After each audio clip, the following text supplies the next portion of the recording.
Hey everybody, it's Joric. Welcome back. I hope you're doing great wherever you are in the world. And I have another municipality, another area of Portugal that is more rural, something I'm trying to do this year, pointing out some areas that may be a little more off the beaten path that you may want to consider moving to or living in. And that is the municipality of Bragança. As you look at it here on the map, it is in the far northeast corner of Portugal. It's about the city itself is about a 2 hour drive to Porto, only about 20 to 25 minutes to the Spanish border. Now, outlying areas, so outside, you may only be 10 minutes or 15 minutes away from the Spanish border. This is an exceptional area for those of you that really want to get away from city life. Certainly not going to be the case here. But if you are an outdoors person, if you like cycling, if you're like hiking, cycling without having tons of cars on the road or any, this is a beautiful part of Portugal that does not get explored much, either by tourists or by people that live here, immigrants, I'll say. Locals, and even talking to our neighbors here in Lisbon, some have never, they're in their 70s and 80s, they've never been up there.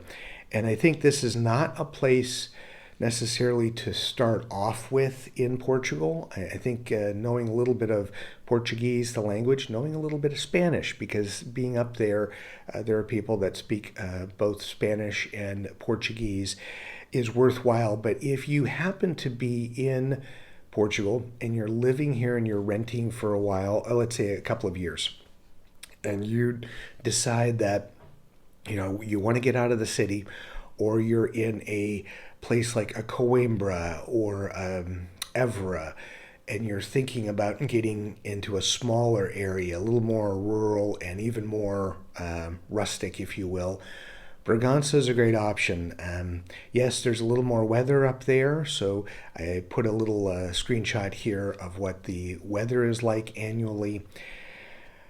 Looking at property, and that's one of the reasons I went up there. I went. Usually, I try to. I will look for people. Look for people. I'll look for property for people who is within a day trip of Lisbon and back. And this one, just the way it worked out, it didn't. So I had to stay overnight. So I got some more time to go around the area and travel around. And as you can see, there aren't many rental opportunities there.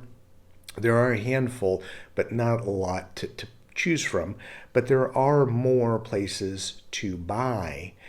And if you're looking at what the price point is and some of the properties, like how big, what you can buy in that part of Portugal is sometimes 3 to 5 times the size as far as the property, whether it be a home or a flat, or if you're looking at like a farm and you want something like that. Amazing opportunities in that particular area. But again, it's if you want to be away from people, and if you really want to live, I'll say a prairie or more of a true country lifestyle, this is an excellent option that doesn't get talked about much. And if you're looking at tourism guides in Portugal, usually even for tourists, this doesn't seem to come up very much. But it's beautiful, it's untouched. I'll say it's a hidden gem because I'll say many Portuguese have not been to that area either. But it is something it's not for everybody because you will need to know the language. Not a ton of options when it comes to buying. Obviously, as you can see, not much for rent at the moment. But still, I want to point out this year more property as I'm looking at things in areas, more municipalities that aren't necessarily posted on YouTube or someplace else, where you can just in your head go, it's another place to look at, do some research, maybe make a road trip and spend some time there and see if this is a place that you may want to go to. If you want something that's a little more untouched, and it's Portugal, but it's not something that many people are going to go to. And if that's really what you want, someplace that's more yours and without a lot of the riffraff of dealing with tourists. Braganca is an excellent choice, I think. So please add it to your list as you're looking at getting out of the well-beaten paths of Portugal and into some of the hidden gems and off the beaten paths.